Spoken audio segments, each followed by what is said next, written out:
This happened in 2010, right after I got married. My wife Laura and I were ready to go on our honeymoon. To do so, we rented a beautiful beach house in Miami, and since we lived in Atlanta, it would only be about a 5 or 6 hour drive. The plan was perfect, but unfortunately, it didn't turn out as we had hoped, and what happened sealed our fate forever. We left for Florida at 6 p.m. and thought we would arrive at about 1 a.m. But while we were driving and having a great time on the way, joking and doing karaoke in the car, in true epic road trip style, the sound of an explosion brought us out of our bubble of fun and happiness. Suddenly we realized that a tire had gone flat. I got out to see what had happened and found a broken bottle with glass strewn all over the road. Surely we had run over it, and that's what caused the problem. Now we were stranded in the middle of nowhere and with no cell phone signal. "So what do we do now?" I asked Laura. She replied, "I don't know. Hopefully there is a place nearby where we can call for help." We looked everywhere and saw nothing nearby, so we decided to walk, hoping to find a place. But it was past midnight, and we understood that any business we found could be closed in minutes. After a good while walking, we saw a hotel in the distance, so we talked and agreed that it would be better to stay there and ask for help in the morning.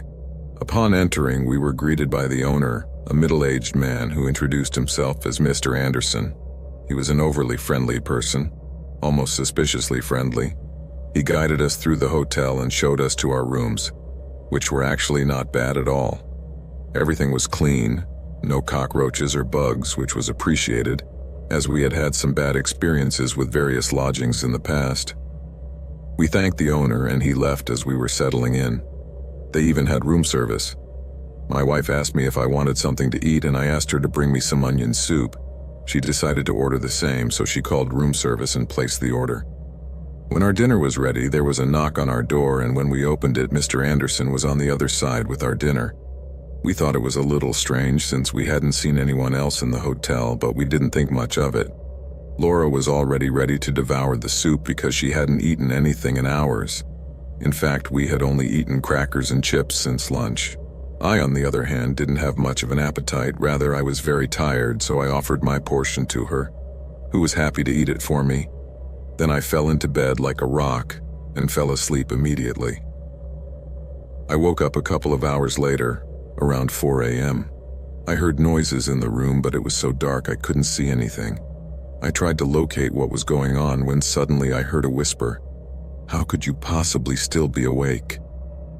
At that instant, I jumped up and reached for my phone to turn on the flashlight, but before I could do so, a guy punched me in the face and I fell to the ground, almost knocked out. Then this same guy jumped on top of me and started choking me. Fortunately, I managed to break free from his grip and punched him in the left eye, which stunned him. I immediately ran to the bed and wanted to wake Laura up, but when I looked at her, I noticed that she wasn't moving. She didn't even seem to be breathing.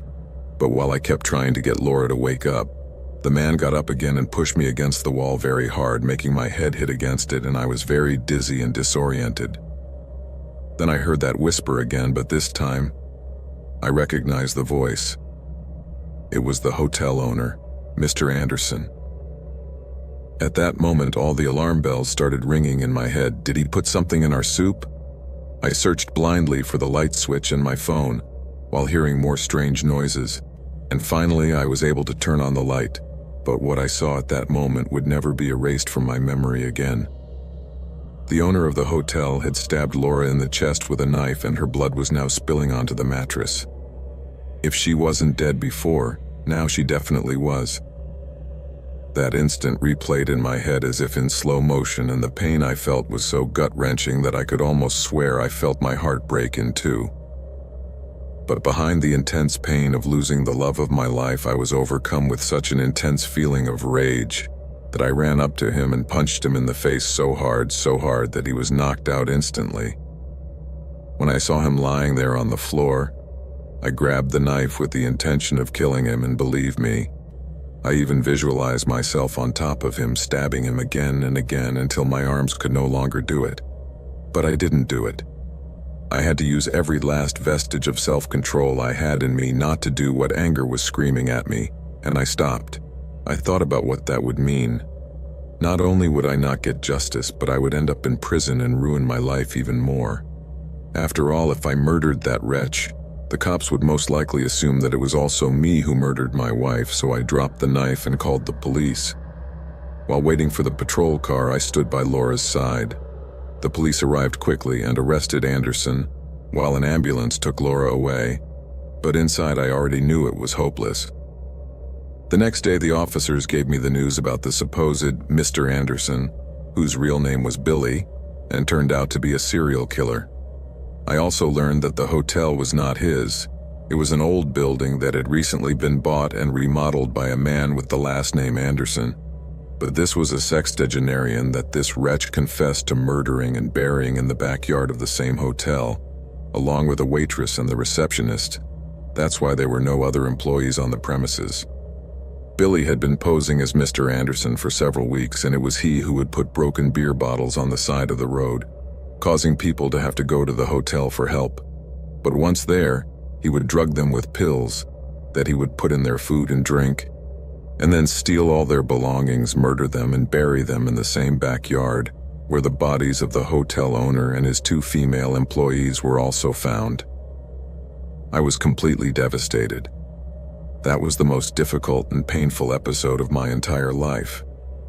Billy committed suicide before it came to trial, which was a kind of relief, but it didn't change anything. Laura was still dead, and I was still broken.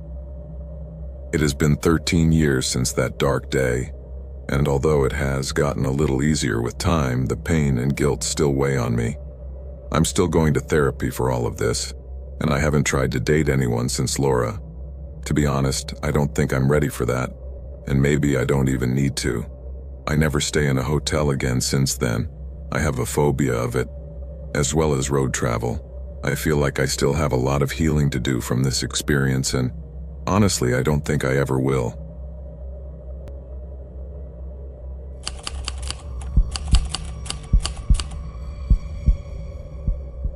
I was on a road trip for work, driving down a long highway to the next hotel. It was just a budget accommodation in a town I didn't even know existed, but it was right next to the highway I was taking. For hours, the road was empty. I only saw other cars from time to time, until, after a while, I noticed one coming up behind me. This car stayed there for about 2 hours, even though on several occasions I slowed down to give it passage, but it never overtook me. It just stayed behind me during all that time. As it was a long road, so I didn't give it much importance, I assumed that it was going to the same city, or to one of the many towns that were on the side of that road. After a while, I finally spotted the hotel at the exit of a small town. I parked there and got out of the car. A few seconds later, the same vehicle also parked on the other side of the hotel parking lot. It was a rather peculiar coincidence that it had been following me all that time, and now it had also stopped at the same hotel as me. However, it was after midnight, and it is possible that, like me, he still had several hours of road to go before he reached his destination, and had also decided to stop to rest for a few hours before resuming his journey. That was not so unusual, since this road was very busy and connected several states. So many travelers stopped at a hotel to take a break. So I tried not to think too much about it. But even so, it did not cease to seem curious to me. To tell the truth, the hotel was not nice at all. It was old and small, and it was alone on the road. There were no restaurants or houses nearby. When I made the reservation, I thought I would be in a real city, but clearly I was wrong. I got out of the car, picked up my bag, and went into the reception area. The woman there checked me in and gave me a card to access my room. I remember being a little surprised that they had those cards instead of traditional keys. It wasn't so old-fashioned after all. I walked to the end of the hallway on the second floor, got to my room, and tried to scan the card a couple of times before it finally worked. The room was small and dated, but at least it was clean and well kept. I set my things down and started to unpack what I needed for the night, but just as I was getting settled, someone knocked on the door. I looked through the peephole and saw a guy standing in the hallway. I had never seen that guy before, and he didn't look like a hotel employee, so I decided to ignore him and not open the door. I don't know, it just seemed like the safest option given that the hotel was empty and it was right next to that desolate highway. If he really wanted something, it sure wasn't important, because he didn't knock again. After that, I finished what I was doing, took a shower, and got into bed. I turned on the TV and put on one of those random movies the hotel offered, but I didn't pay much attention to it. It's just an old habit of turning on the TV to make me sleepy. Around midnight or 1 a.m., I fell asleep. But I woke up a couple of hours later to the sound of a strange beeping sound that was bothering me. The room was completely dark and I was feeling very tired and sleepy still. But suddenly I became aware of the beeping sound that was going on, a weird sound that had me in between sleep and wakefulness and was similar to one of those old-fashioned alarm clocks. But then my eyes snapped open as I realized what it really was. The sound of the magnetic reader on the door. Someone was trying to open the door to my room. I jumped out of bed immediately and turned on the lights, and just then, the beeping stopped, followed by hurried footsteps echoing down the hallway. At that moment, I ran swiftly to the door and yanked it open, looking out in both directions down the hallway. But I didn't catch a glimpse of anyone. Whoever was trying to open the door to my room had already left. Suddenly, I saw the woman from the front desk at the end of the hallway standing in the doorway of the staircase. She looked nervous, but I immediately asked her if she had seen anyone running that way, and she nodded, saying that a guy had just run out into the parking lot. I ran over there and looked. That's when I saw a man getting into a car, and it was clearly the same guy who had been following me on the road for the past few hours. For a second or two, we made eye contact. It was a man with a dark complexion wearing dark glasses and a baseball cap. It was the same man I had seen in front of my door knocking a while ago. But before I could do anything, the man backed up and shot off as if he was being nipped at the heels. I was left wanting more details, so I asked the receptionist.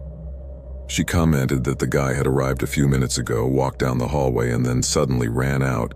The whole thing had me quite puzzled.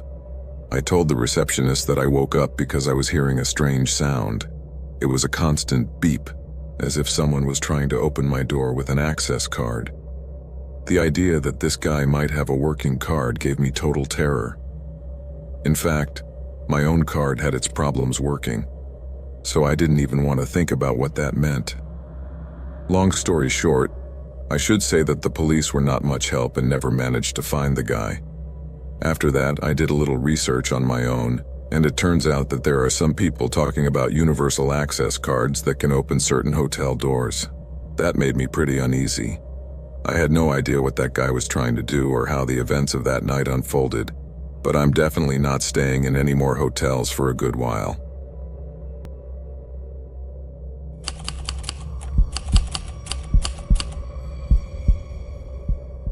I work at a hotel in California that was recently the scene of one of the weirdest incidents I've ever heard of. When I say recently, I mean something that could have happened yesterday or 6 years ago. I'm being a little vague on purpose to protect my job and the identity of the hotel, you know? So don't try to look up the location, because the few accounts that have aired tell the story in a completely different way than how those of us who witnessed it firsthand experienced it.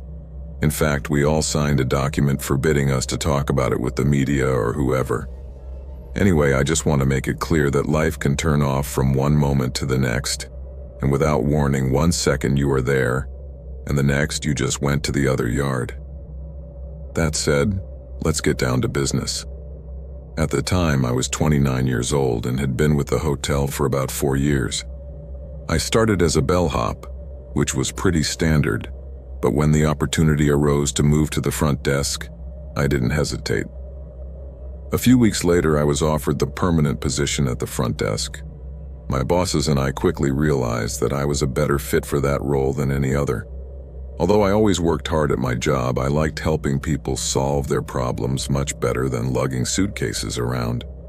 Sorry if I sound a bit presumptuous, but it was necessary to give a bit of context before diving into this crazy and disturbing story. The hotel was always a quiet and fairly proper place, where we all did our best to ensure the privacy and safety of our guests. Unfortunately, on the day of this incident, our usual standard of service was not up to par, although it was not our fault. I've already given enough hints, So let's get to the fact. My assistant and I had just checked in one of the guests about an hour ago. Before that, there was another guy who had been locked in his room since the night before and had arrived very, very drunk. The guests in the next room said that around 4 a.m. they heard something break, and that's just when I first heard it.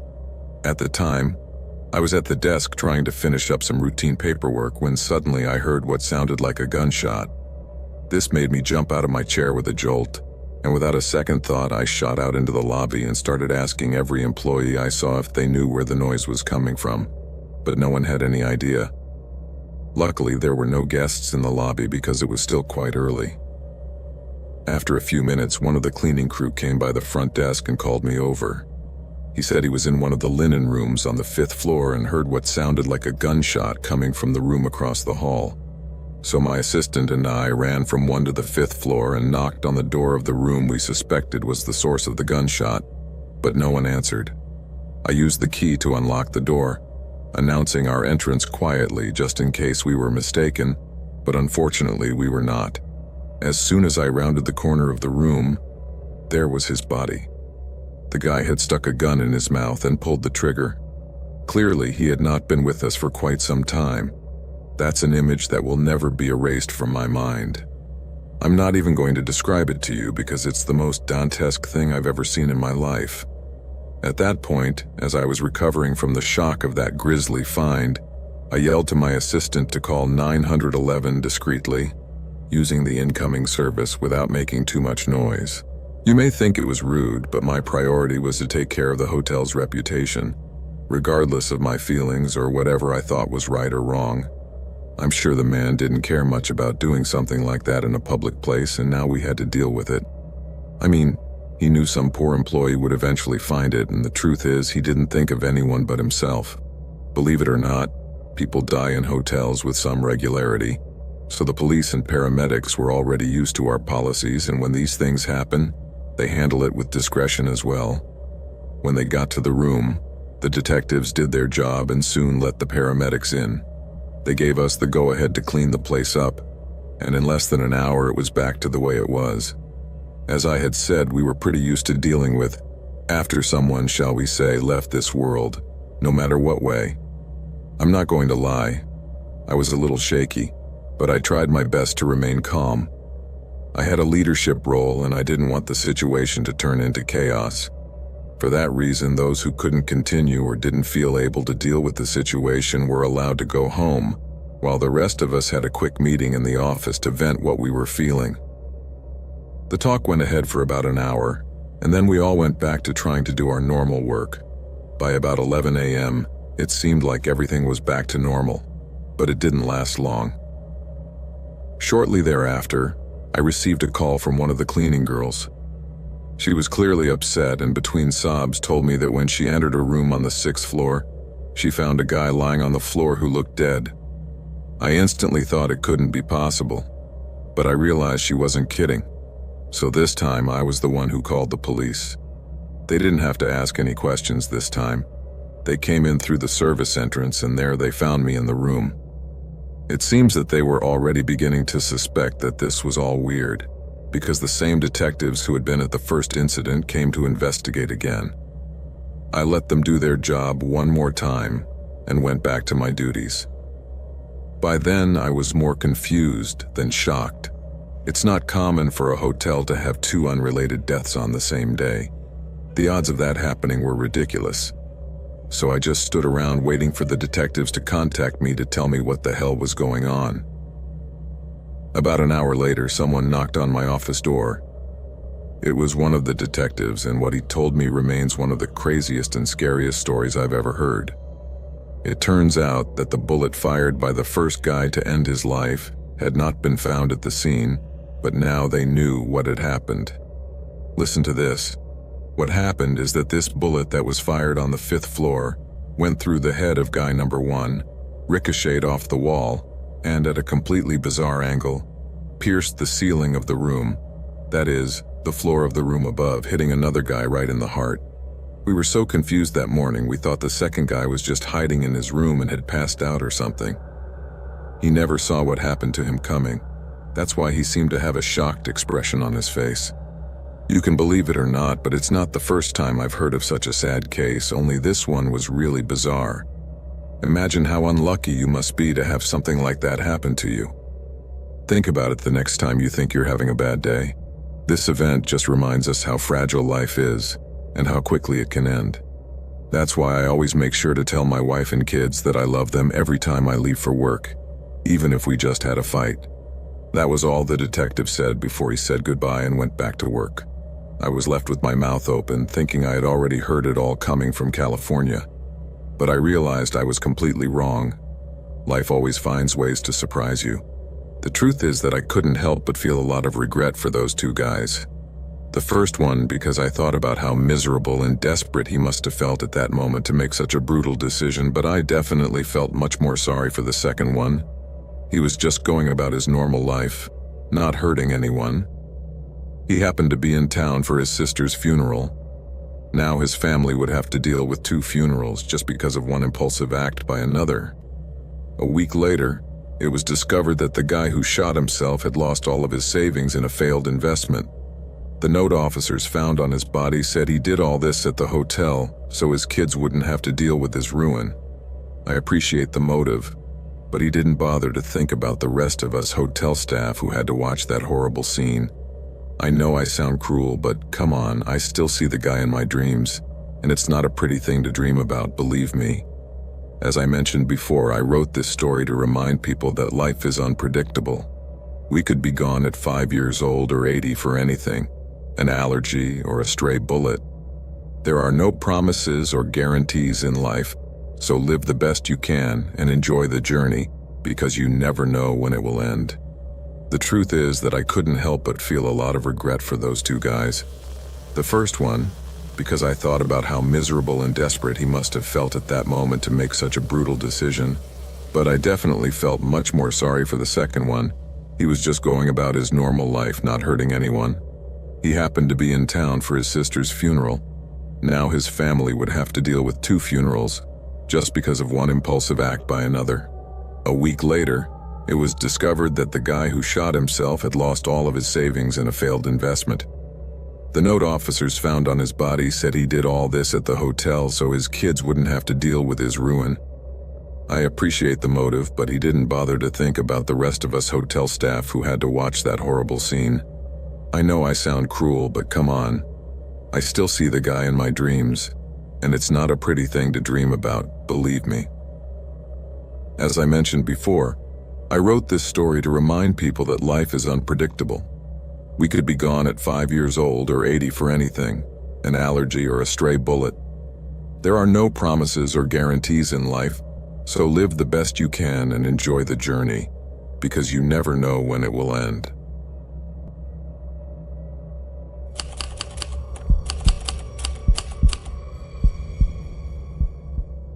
I'm from the United States and have lived there all my life, but this story took place in the city of Tirana, Albania. In 2012, my friends Alice, Dunya, and I were ready to leave the daily stress behind and enjoy a well-deserved vacation. We had been working on the trip plans for weeks, imagining the sights and incredible experiences that awaited us in this beautiful city. Albania is not a common tourist destination, but Dunya was the daughter of Albanian parents and was eager to see this country and connect with her roots.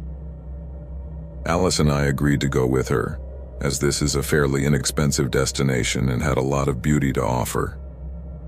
After a long flight, we were looking forward to getting to our hotel so we could rest and refuel for the next 4 days' adventure. I'm not going to lie, it was a small and fairly modest place, but it looked cozy and fit our budget very well. Plus, it's not like we would be spending a lot of time there either. Our plan was to spend most of the day exploring the city, so we would basically just get to sleep. When we landed at Mother Teresa International Airport, we were full of excitement and high expectations. But this was all about to take a terrifying and very unexpected turn. Instead of being greeted by the friendly staff we were expecting, we were met by a tall, stocky guy named Arturo. This seemed a bit odd to us from the start, but we were in an unfamiliar country and didn't quite know what to expect, so although we were a bit nervous, we checked in with him and trusted as he seemed friendly. However, we soon noticed a strange silence that filled the whole place. making us feel a bit uncomfortable at first as it seemed we were the only ones in the place. We decided to ignore our intuition, thinking it was just tiredness, so we went on with our day. Besides, Arturo's warm welcome eased our discomfort a bit, so we settled into our rooms, exhausted from the trip and ready to explore the city the next day. But that night, everything changed. I was suddenly awakened by a strange noise, and when I turned on the light, my stomach sank and my heart skipped a beat when I saw Arturo creep into our room. He moved quickly and grabbed Alice and Dunya. My first instinct was to scream, so I screamed as loud as I could, hoping other guests or my friends would wake up. But something weird was going on. Despite my screams, no one came to help us, not even my friends. Arturo didn't stand idly by. He was enraged to hear me screaming like crazy, and in an instant he released my friends, slamming them to the ground without them seeming to wake up. As I tried to understand what was happening, the man approached me slowly, like a predator preparing to attack its prey, but I grabbed a lamp I had nearby and held it up to him in threat. But he didn't flinch. In fact, it seemed to only motivate him more to attack me. At that moment, I felt my life flash before my eyes. I knew I had to act no matter what, because if I didn't, it could end very badly. Either I would be kidnapped or worse. The idea that this guy could take me somewhere creepy terrified me, but he didn't give me much time to think. So, in a rush of adrenaline, I ran towards him and whacked him with the candlestick I came across, but he caught my hand like it was nothing. At that moment, he started struggling, but then I saw him pull a handkerchief out of his pocket and put it over my face. I had no idea what it was, but I held my breath as long as I could while struggling and kicking. I finally managed to get rid of him by hitting him in the crotch and watched him fall to the ground. Although it was only for a second, it gave me just enough time to run out of the hotel to call for help. Even though I had to leave behind my friends who were still passed out, I ran as fast as I could as I heard their footsteps behind me. Arturo was advancing with difficulty, but I could not be fooled. Although he was going slowly, he was getting closer and closer. In a moment of panic, I realized that he was not advancing. In fact, I began to feel tired and my eyes felt heavy, as if the energy was leaving me.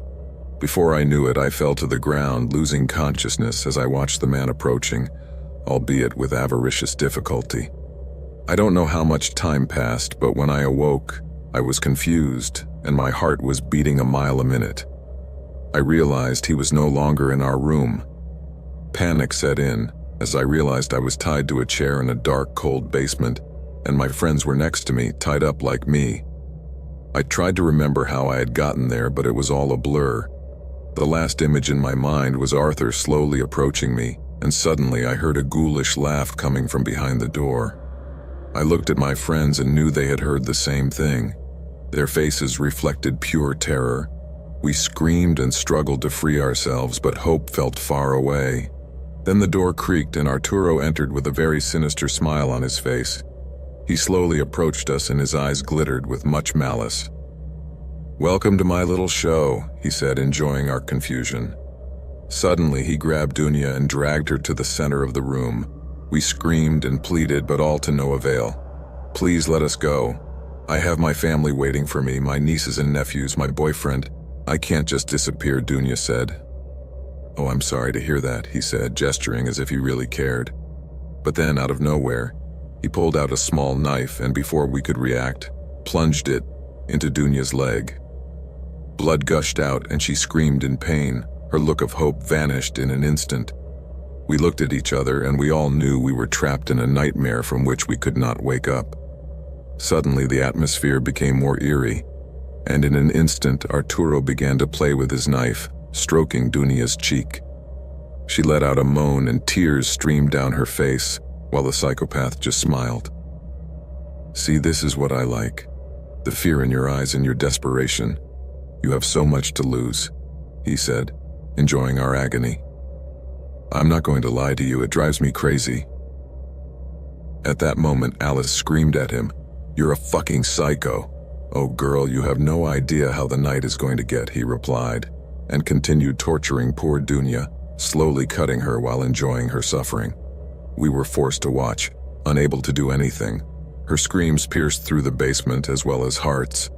Alice and I were completely terrified and felt very helpless at what was happening in front of our eyes, but we also knew that we would most likely be next. In a short time, the person we knew had become a piece of meat, and Arthur seemed more interested in disfiguring his face than anything else. Her wounds were not deep, but enough to cause her a lot of pain and make her bleed. This man was a true sadist. He was enjoying torturing. I could see the desperation on Alice's face, the terror of knowing that soon the same thing would happen to her. And I was no different. I guess my face was tinged with the same terror. But while Dunya was almost fainting from the amount of blood she had lost due to her wounds and Alice was crying and shaking like crazy, my head was spinning 1,000 times thinking of a way we could free ourselves from that situation. I knew the odds were slim, but if there was one, I had to find it. Of course I was panicking, but that's why I could only think of one way to escape. I tried to free my hands and feet, but the ropes on my ankles were extremely tight, but those on my wrists were a little looser. I started to move them with the pain of the friction wearing my skin, but I couldn't give up, and after an almost unbearable effort, I finally managed to free my hand. As Arturo continued his brutal torture, I hurried to untie my other hand. Finally, after what seemed like an eternity, Dunya fell to the floor, passed out or lifeless. I didn't know at the time, but the room was filled with our sobs. At that moment, Arturo turned to us, wiping his knife on the dark shirt he had that was now soaked with Dunya's blood. That was fun, wasn't it? Who's next? At that moment, I realized that I was next on the list. The guy slowly approached, enjoying the moment. What he didn't know was that I had managed to free my wrists, and while he was still entertainingly torturing my friend, I was able to free my ankles as well. Then, without thinking and taking him completely by surprise, I lunged at him, snatching the small knife I had in my hand and plunged it into his leg with all my might. He screamed and fell to the ground, and I took the opportunity to finish cutting the bindings on my feet. I knew I had to act fast. This madman could recover at any moment. So before he realized what was happening, I stabbed him again, this time in the chest, and kept stabbing him again and again, a little in anger and a little out of panic that he might get up again. Alice started to encourage me when she realized I had managed to knock him down, but then she went silent when she realized how brutal I was getting, and the atmosphere became heavy. But Yahoo, I was almost crazed. I had too much anger and fear and pent-up thirst for revenge, and I couldn't stop. When I finally stopped stabbing him, the place went silent. I ran to my friends and released them, feeling a small light of hope begin to shine.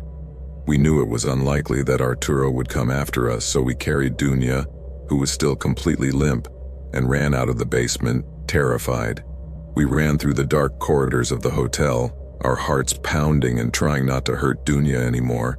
The place felt empty, as if Arturo was the only one running the place. Finally, we managed to get out and kept running until we found a car that stopped, and the driver offered to help us. The driver of the car did not speak English, but he took us to the nearest hospital, where they treated Dunya, and also called the police. When they arrived at the hotel, they were met with the most grotesque scene they had ever seen.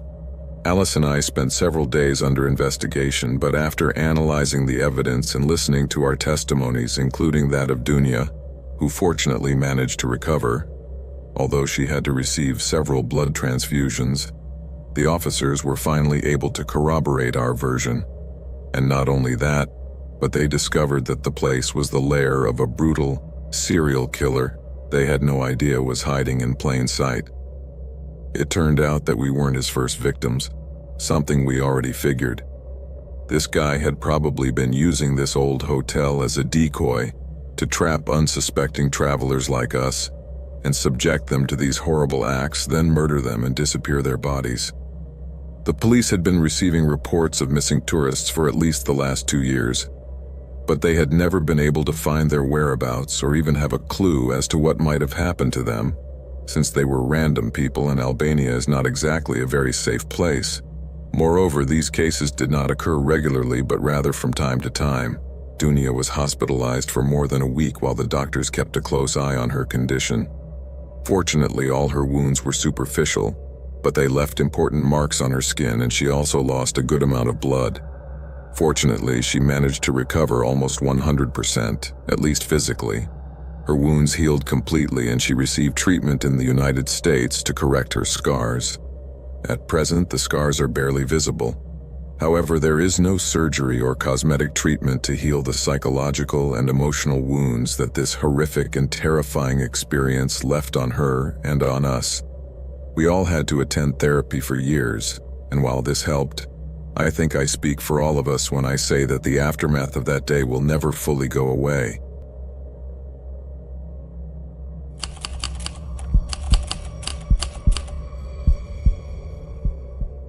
This happened just a month ago. I was in the middle of moving between states and decided to stop at a motel for a night's rest. I hadn't planned my route or the stops I would make. I just picked the closest one when I started to feel tired. I had never been to a motel before, but when I arrived, it was just what I expected. A place on the side of the road, a bit godforsaken, and not exactly a place where you'd want to stay more than one night.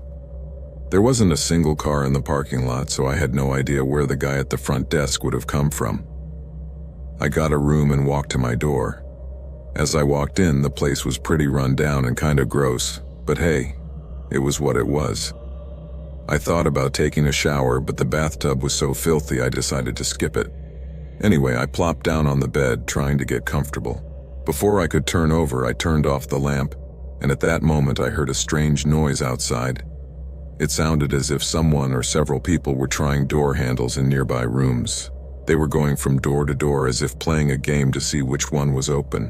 When they got to my room, they also tried the handle, and after a brief pause, moved on. It was one of the weirdest things I had seen in a long time.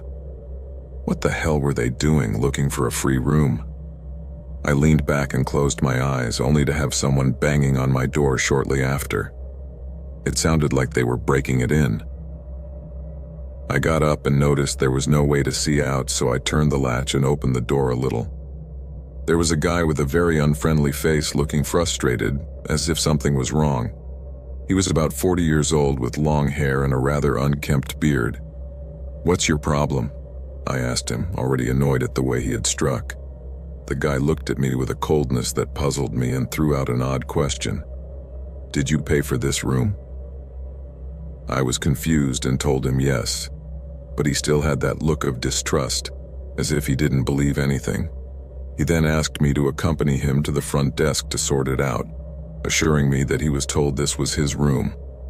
The situation was getting stranger and stranger. There were no other cars in the parking lot, so the possibility that we had been given the same room was almost nil. And if it was true, surely he would have had another key. The guy insisted again, this time yelling at me to get out of the room. But I had already made up my mind not to open. I started to close the door, but he threw himself against it to prevent me from doing so altogether. At that moment, another guy appeared from behind a wall with a tool and was trying to pick the lock. All I could do was push against the door and struggled to close it, although the combined force of the two of them was pushing me into a corner. In the midst of all that chaos, and don't ask me how, I managed to pry the tool out of the wall guy's hand, and when they both looked down, I took the opportunity to slam the door shut. After a few more knocks and hearing their footsteps walking away, I felt a huge relief and quickly called 911. I have no idea who these guys were or what they wanted, although my first thought was that maybe they were trying to rob the guests, but it was strange. There were only 2 people in the motel that night, me and a backpacker who had hitchhiked in and was in one of the last rooms, so it was almost impossible to know what was in there. But the craziest thing about it was that these guys didn't have a car. The police arrived and found their shoe prints, which led to a forest behind the motel. But there was nothing there but trees and dirt. There was no telling exactly what they were up to in trying to sneak into my room. The weird thing is, if they knew the other rooms were empty, why did they come looking for me? I really didn't have good vibes about what could have happened. I wish if it had been the other way around, it would have just been a quick burglary and that was it. But the truth is, I couldn't say I believed it at all.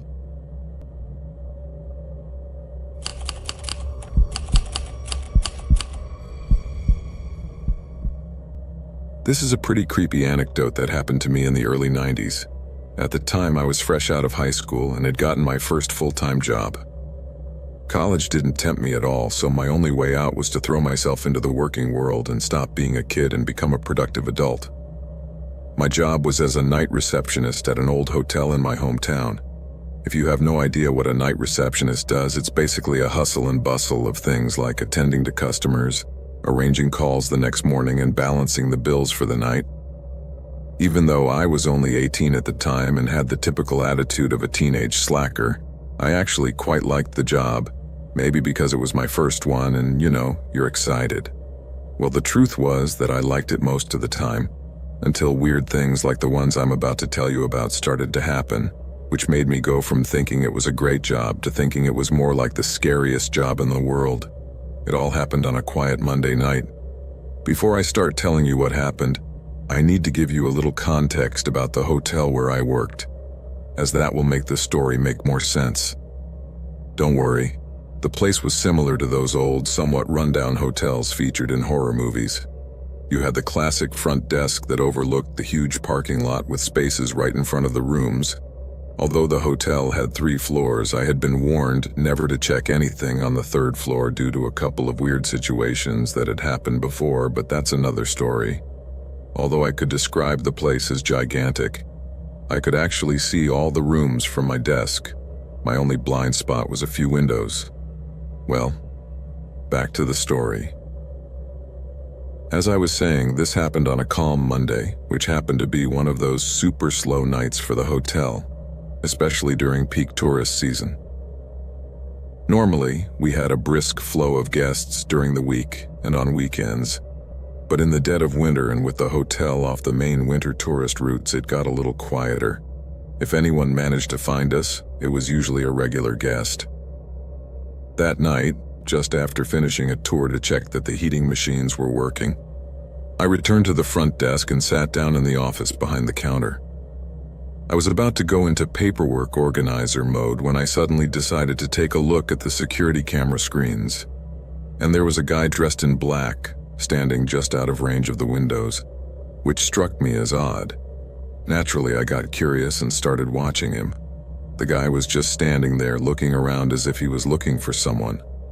I guess when he thought he was alone, he pulled a black ski mask out of his pocket and put it on. At that instant, I didn't see that he was carrying a gun, but I wasn't going to wait for him to pull it out either, so with my heart pounding, I decided to run like crazy to lock the front door before he could get in. I saw him through the windows as we both ran for the doors, but I got there first and managed to turn the lock just before his hand touched the knob. The mask he wore had a hole for a mouth, and as he approached, I noticed a grimace of displeasure form on his face. Seeing how pissed off he was, my arrogant idiot side decided to make a mockery of the whole thing, so I smiled at him in the most mocking way I could. But when he raised his hand and I saw the gun, that smug smirk vanished from my face and was immediately replaced by an expression of pure fright. Although I couldn't see my own face, I could tell that the smirk on his meant he had taken control. When his hand reached my eye level, I saw the barrel of the gun right between my eyebrows. At that moment, he withdrew the hammer and the cylinder clicked. Everything seemed to move in slow motion. It was as if he was sealing his statement by pressing the barrel against the glass and placing his finger on the trigger. Truly, in that instant, I saw my life slip away before my eyes. It hadn't been long and I felt it all end. And yes, I peed, not completely, but enough to feel my pants wet. I'm not going to lie, it was an instant of pure panic. I thought about running away, but when I tried to move, I was totally paralyzed. So I just closed my eyes and waited for the shot, which never came. I have no idea how long I lay there, but when I finally found the courage to open my eyes, that guy was gone. My knees were about to give way and I felt nausea rise in my throat. I took a few shaky steps and sat down in the first chair I saw before collapsing, and as I was hunched over, head between my knees, struggling not to vomit, I wondered why I was alive. Did he take pity on me? I didn't even have the energy to think about that. I was just relieved to keep breathing. If I ever cross paths with that guy in another situation, I'll definitely thank him for not pulling the trigger. The thought of calling the police crossed my mind, but I decided it wasn't worth it. They most likely wouldn't be able to catch him, and besides, I couldn't describe him. So what I was going to do was change my pants, quit this horrible job, and listen to my parents. It was definitely time to go to college. After all, that was better than being almost killed by a random criminal. That night, I decided to finish my work for the day and quit the next morning. I told my boss about the attempted robbery and about the guy in the mask, just to be polite in case he decided to come back.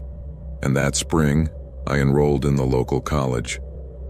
To this day, it's kind of crazy for me to think that despite the terror I felt that night, the incident ended up being the push I needed to get my life on the right track.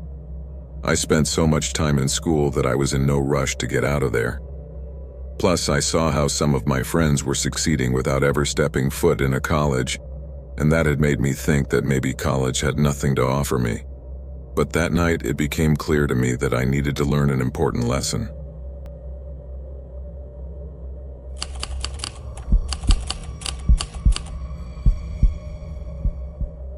This happened when I was 16, and even though I'm 28 now, I still don't quite know what to make of it. At the time, I was enjoying life, and my dreams were usually positive, at least the ones I could remember. Sure, like everyone else, I had my nightmares and still do, but those weren't too bad or just quickly forgotten. But unfortunately, that was about to change during a family vacation in beautiful Pigeon Forge, Tennessee. Every year, my family would pick a new place to go on vacation, and this year, we happened upon Pigeon Forge. We had been there before, when I was about 8 or 9 years old, but since then they had opened a lot of new attractions, especially live shows. I remember we had barely arrived and everyone in the car was already very tired from the trip. Luckily, my parents were very organized, so our hotel rooms were already ready when we arrived. Since my brother and I were about to reach the age where they could trust us, they gave us our own room. Or maybe they preferred to have a little privacy. Either way, we didn't mind. The room was great, with its own living room and TV. What more could we ask for? My brother and I played Call of Duty for about an hour before we decided it was time for bed, assuming our parents would too. We got up at the crack of dawn, which I never understood. Why were they up so early? I thought vacations were for rest and relaxation, but no. By 7 a.m., we were already sitting up, waiting for them to get ready for another 2 or 3 hours. When they were finally ready, my dad was driving us around like he was on fire, yelling the whole time at Zach and me. The truth is, we didn't understand why he was so angry and stressed. Probably why I never go on vacation. In the end, it always seems more relaxing to stay home and just soak up the sun. Anyway, we did the typical Pigeon Forge sightseeing stuff, like riding around in those ducky boats and stuff. We got back to our hotel room around 6 o'clock to take a shower and go out to dinner. My dad was thinking about us going to see Dolly Parton or some weird show, but some kind of luck saved us. My brother got sick during dinner, so we spent the night in the room playing playground games. Zach started feeling a little better just when it was time to go to bed, so we decided to stay up a little longer playing. I stayed up all night until around midnight, and it wasn't long before I fell asleep. I don't know what time Zach fell asleep, but I could tell he had been sleeping for quite a while because moving was a real challenge. My body still felt very heavy.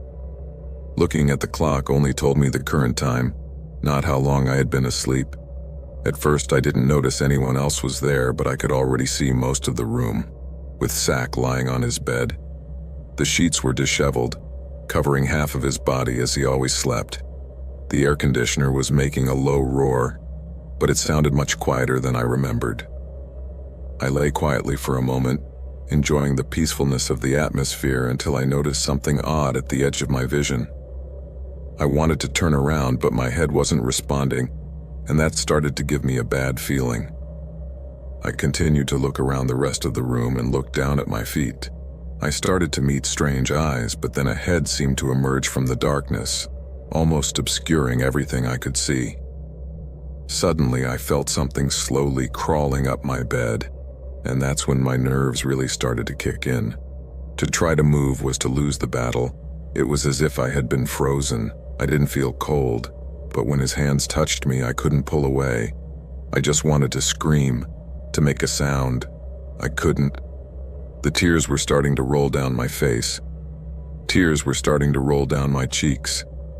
I was sure I was going to die.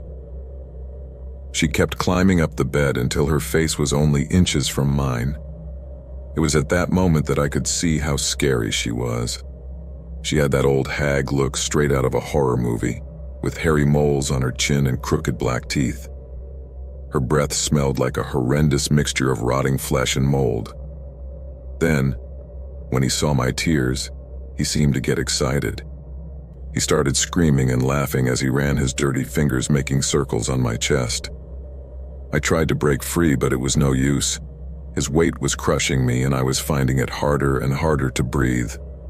It was obvious that his plan was to suffocate me. I knew I couldn't last long without air and that I would be dead in seconds, but just when I thought I was about to take my last breath, I woke up. My body immediately became active, taking in as much air as it could. It was as if I was hyperventilating for a good minute. I finally managed to calm down and understand what had happened. I lay there staring at the ceiling for a moment, perhaps to realize that I was still alive, which was a relief. Slowly I sat up and began to check for scratches or marks, but there was nothing. I also looked around the room for any trace of that witch, but the only other person there was Sack, who was still lying in the same position as before. As I tried to process everything I had experienced, I wondered if it had really been a bad dream or if I had really experienced it. Mysteriously, Sack was also in the same position I saw him in my nightmare. Looking around the room while I was still lying down made me think that this horrible figure might be real, but there was no way I could find an answer. That night I was too scared to go back to sleep. The alarm clock on the nightstand said it was 4:20 in the morning, and even though I was super tired, the fear had me on edge, so I decided to turn on the TV and put on a video. I think I fell asleep again at some point because my mom woke me up by banging on the door at 7:32 a.m. I had spent more than 3 hours waiting. Truth be told, I was happy that we were finally coming home, even though our vacation only lasted 1 weekend. But I had a feeling that everyone was happy that this trip had come to an end, and not just because of the nightmare I had. Since that night I was so scared, I avoided sleeping for at least a week. Of course, in the end, if I fell asleep anyway. But then, like one day, I felt like that thing wasn't coming back, so my life went back to normal. Luckily, thanks to my age, I was able to get away from family vacations for the rest of my time at home. I made sure to take on heavy jobs during that time of year just so I wouldn't have to go. Even though I was able to get back to normal things, the fear that figure might show up again still lurked in the back of my mind. At least once a week I found myself doubting whether it had all been just a bad dream or if that creature had really been in the hotel room with my brother and me. I began to do some research on sleep paralysis and learned that the witch, as many call her, is a fairly common phenomenon in such cases. If what I experienced that night was just a terrifying nightmare, I hope I have put that condition behind me. But if that woman and her monsters are for real, I can only pray that they fed enough fear that night and never returned to reap more panic from me or my brother.